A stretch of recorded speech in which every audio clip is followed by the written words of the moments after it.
I don't think confidence ever came natural to me.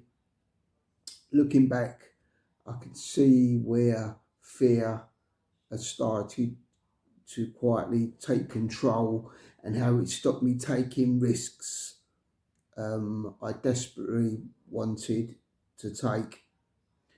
Not because I didn't have dreams, but because I didn't believe I belonged in the rooms where dreams seem to happen.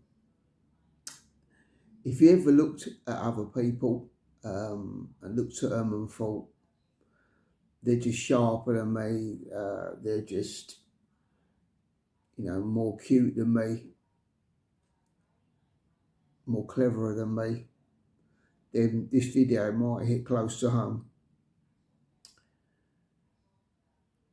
Hi, welcome. This is Your Life, Your Terms. Before I go on, if you're new here, welcome. This channel isn't about hype. Um, it's not about pretending life's easy. It's about real stories, real reflection, and the things we don't usually talk about, the confidence, the regret, and backing yourself later in life. I'm not here to tell you I've got it all figured out. Um, I'm documenting the thinking, the lessons and the mistakes, and trying to work it all out as I go. Um, so if that sounds like your sort of thing, click and subscribe, tap the bell, so you don't miss the next one. Give it a like, it generally helps the channel. Um, right, so when I was around 17 or 18, I grew up in at that age, I lived in a decent area with my parents. And a lot of the lads I started mixing with, because it was a nice area, um, a lot of them got top jobs in the city, in the money markets, as an example. And at the time, they was earning big money for their ages. And even though some of them, a couple of them said, "Look, why don't you give it a go?" Um, a couple of them said, "Yeah, give it a go. They might, it might be tough first of all.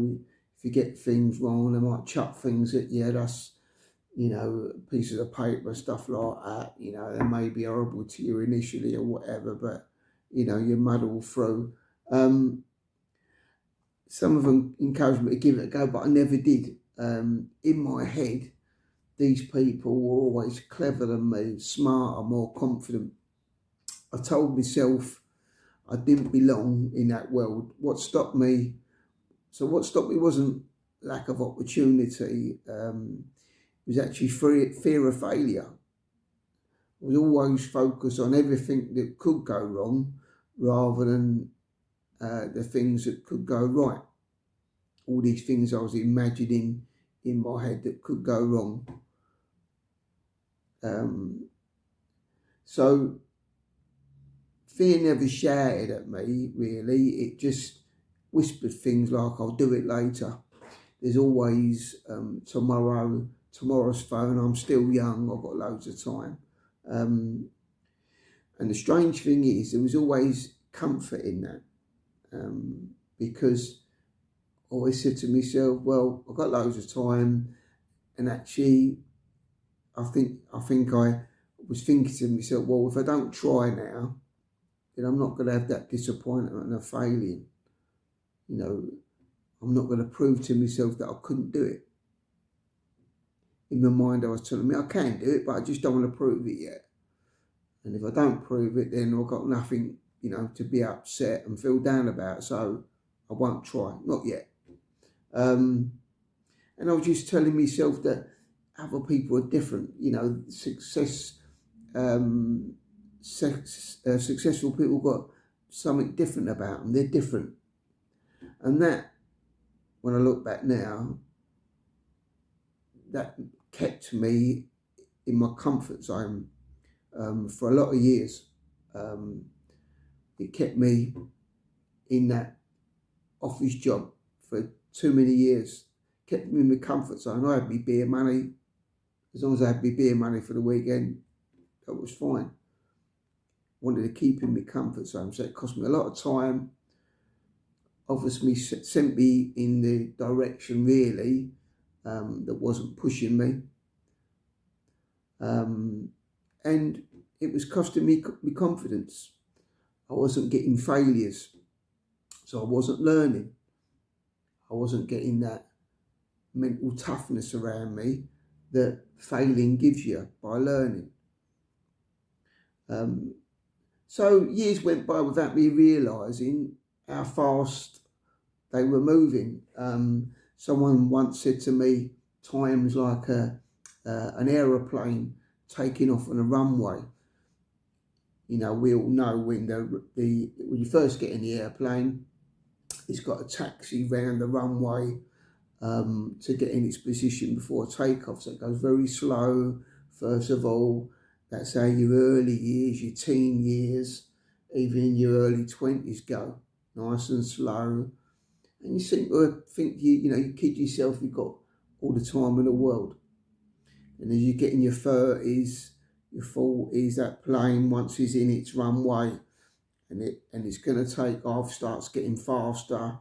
When you're in your 50s, it starts getting really fast. Or when you're 60s, 70s, all of a sudden the whoosh of that plane, the speed of the plane, that's how fast time goes. And I've always think that's a great analogy of time. That's how it goes.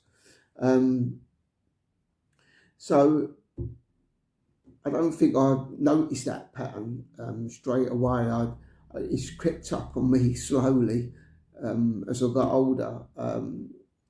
It's not that it's ever too late. It's just I think that you become more aware of time, and that awareness can either scare you or wake you up.